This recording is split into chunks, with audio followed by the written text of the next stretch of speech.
Maayong aga mga kauturan kag kaabyanan.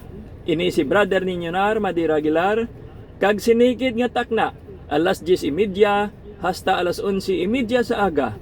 Magaopdanay naman kita diri sa aton programa sa kahanginan ang oras sang inspirasyon. Mabatian ini tagsa kasabado sang aga. Diri sa paborito ninyo nga waragwagan ang DYDA 1053 sa lilisuan sang inyo mga radyo. Kag ang aton nga pag-updanay sa kahanginan nangin posible paagi sa ang Dios Gugma Network. Kag kita ululupod nga magabaton sang maayong balita, mga dinalan mensahe kag artikulo, mga dinalan kag panghuna-huna nga aton mabaton online, kag ginapakig-ambitan naton subong nga ginapakig-ambit man naton sa tanan naton nga tagpalamati. Sa aton mga brothers and sisters sa aton komunidad nga sa diin nagahiliusa kita sa pag-welcome sang good news nga mangin gabay naton sa aton mga buluhaton kag inspirasyon sa matag adlaw naton nga pagkabuhi.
Nagpasalamat kami sa imo pangutay dulot kining bag-o nga adlaw. Buligi kami nga utaron ini para sa imo kadungganan at kahimayaan. Paagi sa imo grasya, sabay na imo mahakotan ang talanamon nga mga huna-huna. Tulong kag mga buhat. Bangod sa imo dapok nga taluoy, mga gagahon na Dios, ipanglayo ang ikaron na adlaw sa sala. Kag patini ang imo katawuran sa tanan nga mga kalautan. Sabay nga ang maraan na Birhen Maria, ilusan na akong manuluhat. Pag-amlit sa amon sa iya dayon nga pagtapat, kag paagi sa iya mga pagtampo at sa bulig sa tanan nga mga santo, magpabilin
Okay? Nagapadayon kita mga kauturan kag kaabyanan diri sa aton nga programa sa kahanginan, ang oras sang inspirasyon. Sa sini nga adlaw nga edisyon, kag sa sini nga Sabado sang aga, may mga mensahe naman kita nga pagabatunon kag igapakigambit naton sa aton nga mga tagpalamati. Okay, no?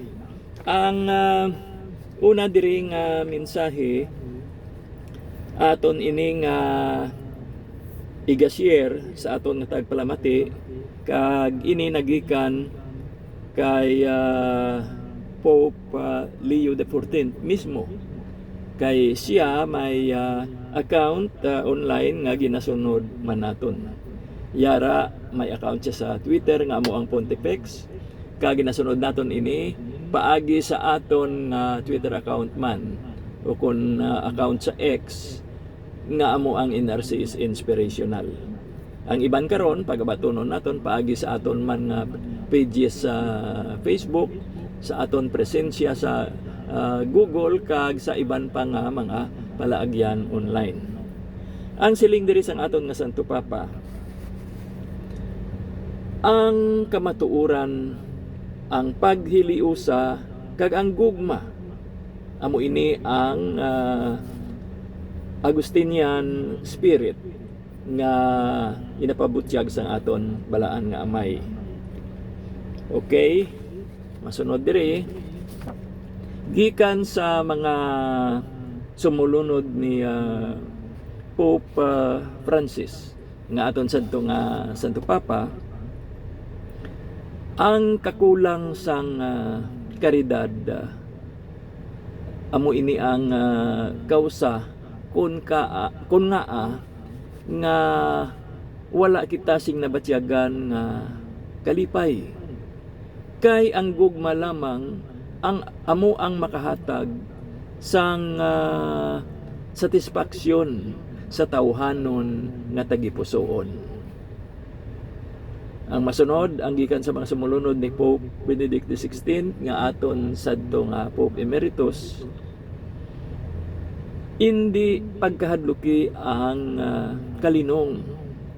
Magpamati ka sa Dios, simbahon nimo siya dira sa santos nga Eucharistia. Tuguti nga ang iapulong amo ang magagabay sa imo nga pagpanglakaton, agod nga imo nga madangatan ang pagkabalaan. Ang masunod ang nagikan kay Sister Luz Aguilar sang Arevalo diri distrito sining syudad, kag katapo man sang aton nga Arevalo chapter. Ini nga mensahe iya ginapalambot kaupod sing iya bug-os nga panimalay, lakip na ang panamyaw para sa sini nga adlaw. Ang aton amay sa langit magahimo sang alagyan para sa imo.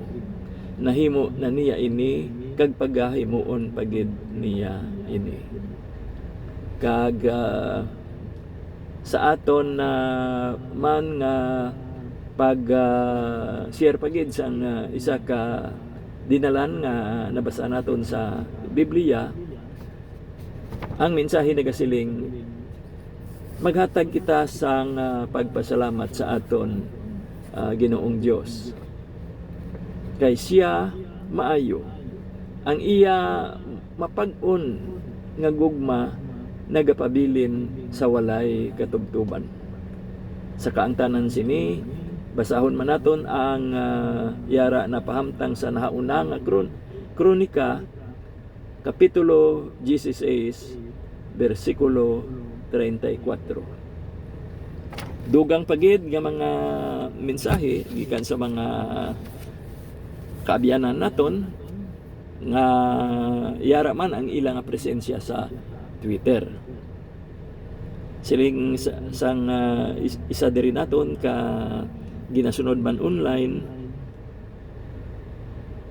ang Ginoo amo ang akon kusog kag kabakod. siya nangin kaluwasan nakon. Sunod, ang pagtuo magadulong sa imo palapit kay Hesus, kag magagiya sa imo padulong sa palaabuton nga walay kahadlok. Kag ang masunod pagidiri, ang gugma sang Dios katulad sang tubig para sa ginauhaw nga tawo. Mag-inom ka sing madamo. Okay, no? So, hasta na lang anay diri kay igasunod naman naton sa pagpamati ang ikaduha nga salmo nga napreparar naton para sa sini nga adlaw edisyon sa aton nga programa, kag ini paghahatagan naton sang refleksyon sa sini nga musika. Okay, no? Yari na nga aton nga pagpamati.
Okay, mga kauturan kag kaabyanan, nagapadayon kita kag para sa sining bulan sang Oktubre, ang aton nga Santo Papa Pope Leo XIV may pagpanawagan kag siya naga hingyo gid sa aton nga mga Katoliko nga pangamuyoon naton sa matag adlaw ang Santo Rosario. Iniisa naton ka buluhaton agud nga maangkon naton ang aton ginaaspirar nga paghidait. Kaya ang tanan nga mga tumuluo nagakadapat lamang nga magupod sa aton nga Santo Papa sa pagpangamuyo sini nga Santo Rosario. Kay diri inbukar naton ang halad sang paghidait nga naggikan sa Dios. Kag didto sa Vatican may mga buluhaton sila didto nga ilagid ginapatuhoy sa ilang nga aktibidad sa pagpatigayon sang pagpangamuyo sang Santo Rosario bilang kabahin ini sang Jubilee sang Marian spirituality. Okay, no? Gani nga ang paghiliog yun sang tanan nga mga Katoliko sa bugos nga kalibutan, kinahanglanon gid agud nga pangamuyoon ang Santo Rosario para sa paghidait. Ilabi na gid sa mga duog nga ginahalitan sa mga pag-inaway o kon giyera. Kag tungod kay subong nga bulan sa Oktubre, ginaselebrar naton ini nga bulan sa pagpangamuyo sang Santo Rosario, kag ginadedikar naton ini sa dedikasyon man nga ginapatigayon sang aton nga simbahan. May pagtililipon ang mga tumuluo nga sa diin ang tagsa-tagsa mangin kabahin sang ginimbitar agud nga pangamuyoon sing personal o kon bilang katapo sang isa ka panimalay nga kaupod man ang tanan nga mga katapo o kon sa bugos nga komunidad. Kag ini nga pagpangamuyo ginadidikar naton para sa paghidait. Kag siling pagid ni Pope Leo, madamo na nga kahalitan ang natuga bangod sang pagkama dinumtanon sang tawo. Gani nga aton nga ipakigambit ang gugma ni Ginoong Hesukristo nga amo man ang naga hatag sang iwag sa sining kalibutan kag nagabatak sang katawhan sa kapawa nga ginaangkon paagi sa gugma. Okay, no? So siling pagid ni Pope Leo kay ang bulan sang Oktubre aton man nga ginaselebrar bilang bulan sang misyon.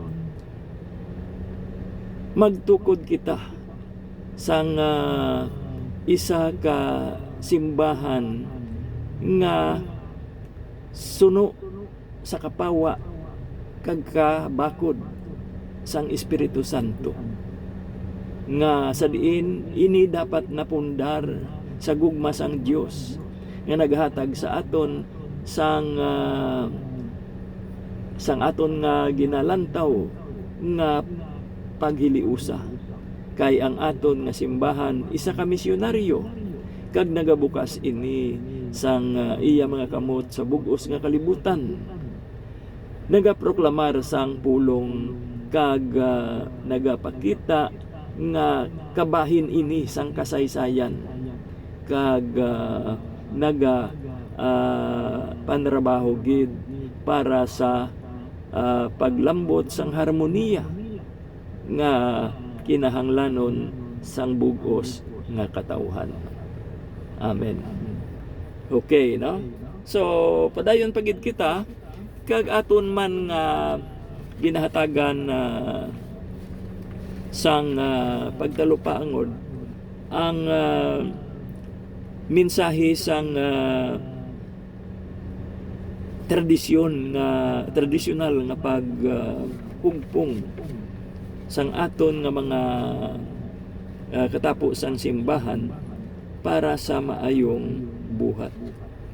Kag ang aton nga mga opisyal sang simbahan nagarikognisar sang dalagko nga mga pagpanghangkat na tuhoy sa kakinahanglanon sang isa ka panimalay nga magpabilin nga yara nagahiliusa nga ang ilang pag-upod sa paghigugma dapat nga mangin mabakod magapabilin sa kapag-on kag hindi maghuyang sa ilang pagtuo kay kon kaisa ang pagkamainaiyahon kag ang kakapoy nga dalaman sang kakulang sang pagpamalandong amo man ini ang nagabuhin sang aton nga pasensya kag dula sang balor sang aton nga pagsakripisyo kag sa pagpatawad sang tagsa-tagsa. Gani nga dalayawon ang mga ginikanan nga nagatap-tap sang ila mga kabataan ilabi lagid yadtong may mga kapansanan. Ang mga pamilya nga nagaantos sang kapigaduhon kag kabudlay nga dala sang pagpaamulya sa iban nga mga duog sang ila nga katapo kag sa mga biktima sang hindi maayo nga kabuhatan sang ila nga isig kapareho. Ang ini nga mga butang nagahangkat sang kapag-on sang mga katapo sang panimalay sa ila nga pagpabilin nga sila united sa ila nga puluyan kag sa ila nga pagpangabuhi. Gani nga siling sang aton nga mga obispo sa ila man nga pagpahayag luyag sang aton Ginoo Ginoong Hesukristo nga ang iya nga simbahan mangin isa ka balay nga may bukas nga ganhaan kag handa permi mag-amuma sa kada isa. Okay, no?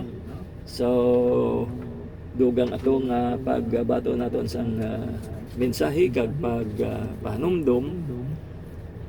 Ikatatlo nga musika naman ang aton nga pamatian. Kag ini isa man sang aton nga ginapatukar diri nga salmo sa aton nga programa. Okay, yari na ang aton nga pagpamati.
Okay, nagapadayon kita mga kauturan kag kaabyanan kag aton na nga nakumpleto ang pagpamati sa tatlo ka mga salmo nga aton na preparar para sa sining edisyon nga sang aton nga programa sa kahanginan. Kag may nabilin pa kita nga isa para sa aton nga concluding song and prayer.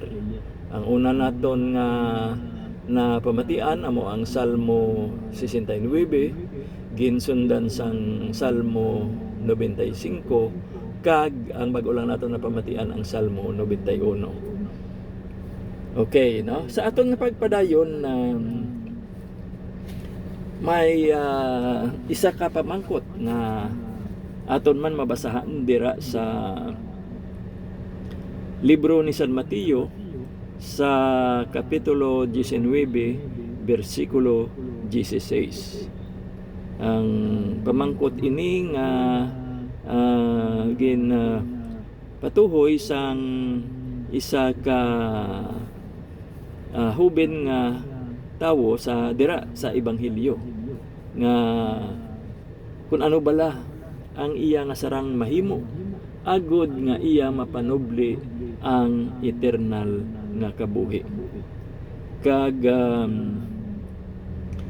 sa sining panahon subong sa iya sang naulihi nga henerasyon may progreso balak ita nga makitaan sa ilang padayon sang mga buluhaton sang tinalikdan nga henerasyon. Kag ano bala ang naga hatag sang limite sa sining pagpatigayon. Ano bala ang mga sinyal nga nagaabot nga makitaan naton sa sining padayon sang buluhaton. May mga posibilidad man nga nagaalalabot apang may mga yara man mga pagdiskubre nga dominar sang interior nga kabugusan sang panghuna-huna sang tawo, sang iya nga kapasidad, sang iya mga huyog kag mga pasyon. Ang tawo nagapadayon sa pagpamangkot, sa pagtangla sa kalangitan, kag ang iyang balatyagon daw kadulaan sang ikasarang agod nga timbuok. Kaya ang moderno nga panahon nagahatag sa iya sang isa ka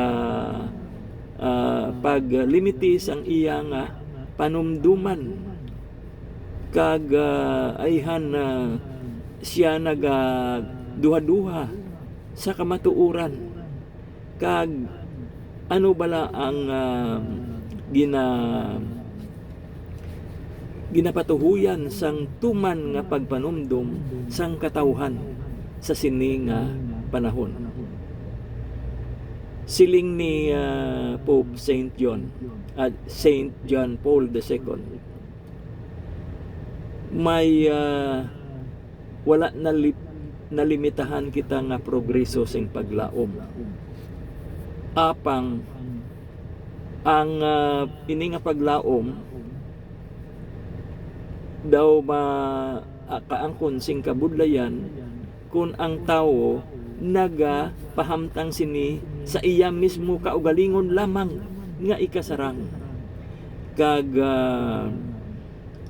iya kalimtan ang mga dalagko nga misteryo nga dapat niya nga panumdumon, kag siya pahamtang lamang sang iya panulok sa sini nga kalibutan. Gani hambal ni Pope Saint John Paul II, ang kalibutan hindi kapabli sa pagpahalipay sang tawo.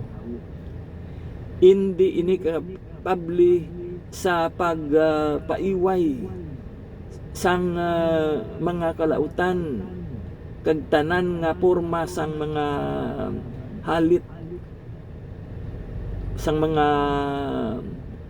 pagpamalatian sa hindi maayong nga kondisyon kay ang kalibutan mismo kinahanglan salbaron. Kung ang ginasaligan lamang sang kalibutan amo ang iya nga manggad kag ang iya nga walay kabulusgan nga pag-angkon sang mga pagkabutang, kinahanglan niya ang pagtubos, kinahanglan niya ang kaluwasan. Gani nga dumdumon naton nga ang kaayuhan dapat magpamatok sa kalautan.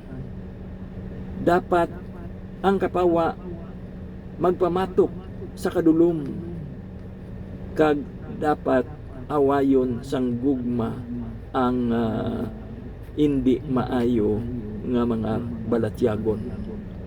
Kinahanglan naton nga magpangita sing mas maayo nga mga pamaagi agod nga hindi gapuson sang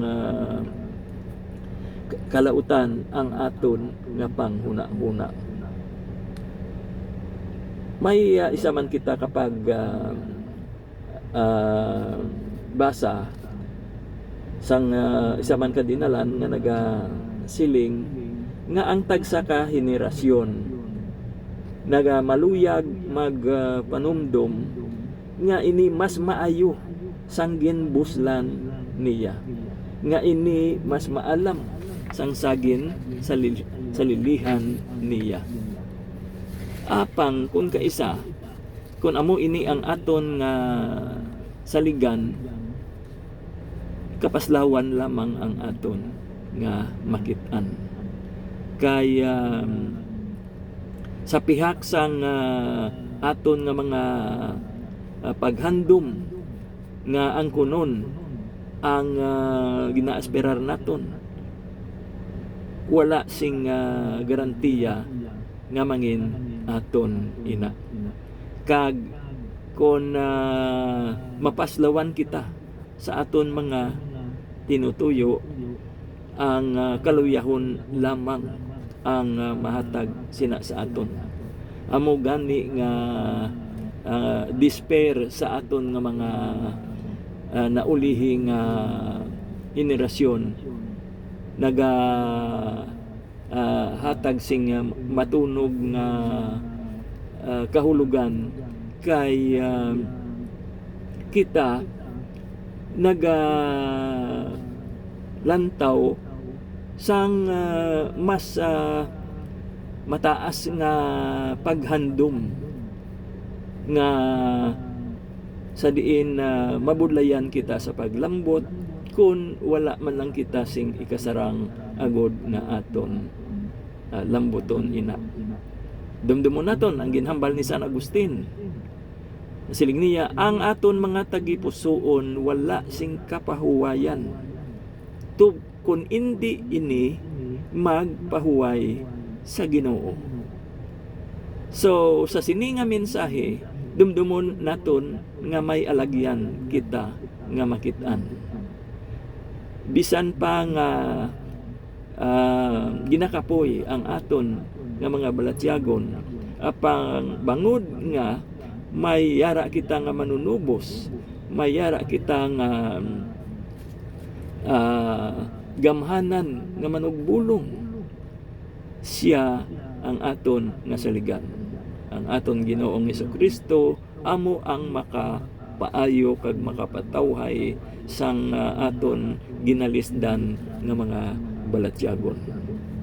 Gani nga siling ni Pope John Paul II, ang alagyan yara natigana sa tagsa katawo. Kag kinahanglan lamang naton amo ang paghangop, ang konsyensya, ang pag-edukar sang aton nga hunahuna kag pagpangita sang dignidad nga tawhanon. Labi na gid dumdumon naton nga ina nga alagyan nga aton nga pagatahakon dapat dalan ina sang paghigugma. Amo ini ang dalan nga ginagyan sang aton Ginoong Hesukristo, kag amo man ini ang dalan nga ginagyan sang mga santos. Kag kita ginapanawagan man nga mag-agi sa sina nga dalan. Okay, no? Kag mayara man sa pagid ka palamang kutanon nga aton man nga nabasahan sa isa ka site sa internet sang ginasunod man naton nga mga kaabyanan. May pagpamangkot nga daw nagakasinanto gid sa mga sitwasyon sa subong nga panahon. Ang mga palamangkotanon kun nga may mga butang nga nagakahanabo sa wala naton gina-ekspektar. Kag kun kaisa sa mga maayo pa nga mga individual ini nagakahanabo. Siling ni Pope John Paul II, ang tawo may mga porma sang pag-antos nga nagaabot sa ila nga kabuhi. Kag amo man ini ang porma nga nagaabot sa pag-antos sang bug-os nga kalibutan. Kag ano bala ang kahulugan sini? Nga abalang ang pag-antos sang kalibutan nagaapektar gid sa pag-antos man sang tagsa kakatawhan. Apang dumdumon naton nga sa pihak sinitanan may kaayuhan nga ginatigana ang Dios para sa aton. So tinaga ini mismo nanganagikan kay Pope Saint Pope John Paul II. Kay siling niya may mga kasaysayan sang pagtuo kag paglaom nga sarang makabulig sa aton sa paglantaw nga ang pag-antos kag ang mga kabudlayan kabahin ina sang mga oportunidad nga aton nga ma-eksperyensyahan sa aton nga pagpangita sang grasya kag gugma sang Dios.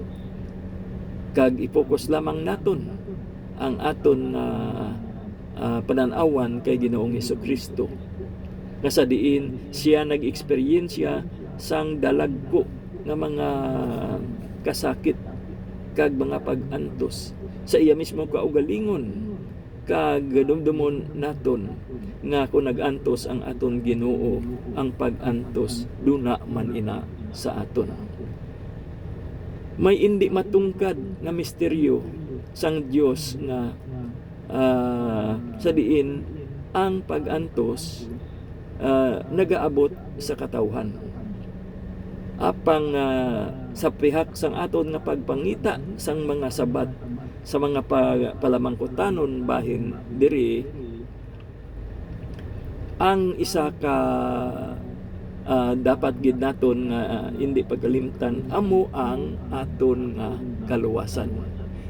Kay ang pagtubos sa aton mangin kabahin ina sang pag-enkwentro naton sa kasakit. Buksan naton ang misteryo sang aton Ginoo. Kag aton nga hangpon nga ang pag-antos maka mangin basihan man sang dalagko nga mga kaayuhan nga sa ulihi magaabot sa aton. Nga ini makapabatyag sa aton nga sa pihak sang mga kasakit iyara ang gugma nga magapabakod sa aton kag hatag sa aton sang gabay sa pag-atubang naton sang mga pagpanghangkat kag sang kabudlayan sang pagpangabuhi. Amen.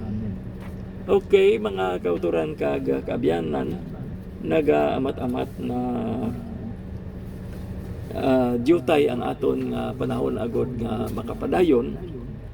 Dumdumon lamang naton nga hakson naton ang binubuot sang Dios agod nga mag-umwad kita sa espiritual nga kalubusan. Kay sa aton nga paghimo sang mga butang, sa aton nga matag-adlaw nga pagpangabuhi, nagakadapat lamang nga realisahon naton nga kung ano man ang aton mga plano, ang Dios dapat gid kabahin dira. Ang iya nga binubuot dapat nga yara man mapahamtang sa mga butang nga ginaplano naton nga himuon. Ang mga motibo kung nga may mga butang kita nga luyag nga ipatigayon, usisaon naton kun bala ang kaayuhan ara gid dira. Kag kun anuman ang luyag naton nga lampuwasan, amo man sa gihapon ang kaayuhan nga aton nga basi-basihon. Kag sa aton nga pagpangita man sang paghidait kag sang maayo nga kahimtangan sang aton nga pagpanghuna-huna, dapat ang tanan nga mga motibo nga nagapatigayon sa aton sa paghimo sina nabase sa kabubuton sang Dios. So kita hindi gid magkalimot nga ang aton nga mga motibo sa paghimo sang mga butang may kaangtanan sa aton nga pagtuo kag paghigugma sa Dios. Ang tanan nga mga motibo dapat wala nasiparar sa aton Ginoo. Okay, mga kauturan kag kaabyanan, diri na lamang kita hasta sa sining adlaw nga edisyon sang aton programa, kag aton lamang iga sambit ang aton pag pasakop sa Salmo 23 nga amo ang aton nga natigana nga concluding song and prayer para sa sining adlaw nga edisyon sang aton programa, ang oras sang inspirasyon. Kag yari na ang aton nga pagpamati.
Okay, mga kautoran kag kabyanan, amo yadto ang Salmo 23 nga naging concluding song and prayer naton para sa sining adlaw nga edisyon sang aton programa. Nagpamati kamo sa aton nga palatuntunan sa kahanginan ang oras sang inspirasyon. Ini si brother ninyo nar nga nagasiling, may God bless us all.